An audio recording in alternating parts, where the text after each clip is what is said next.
রত্না, রত্না, আসছি। কি হলো? কোথায় গেলে? কি হয়েছে, তো চাচাচ্ছ কেন? হাতের কাজটা শেষ করে আসতে হবে তো নাকি? অফিসের সময় হয়েছে, মুজো জোড়া খুঁজে পাচ্ছি না, জুতো জোড়া কোথায় রেখেছো তাও পাচ্ছি না। সারাদিন ঘরে বসে বসে করোটাই, হ্যাঁ? কি করি মানে? তোমার সংসারটা সারাদিন কে সামলায় বলো তো? সব তো আমাকে সামলাতে হয়। তোমার মধ্যে একটু মায়া দয়া নেই।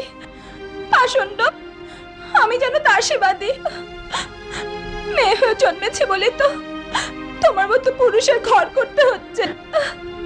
না, আমি আর এই সংসার করবো না। বাচ্চাটাকে নিয়ে আজই আমি বাপের বাড়ি চলে যাব। একটা রিক্সা ডেকে দাও। হয়েছে হয়েছে, আর কাঁদতে হবে না। হয়েছে, লক্ষ্মী মেয়ের মতো এবার একটু হাসো তো, হাসো।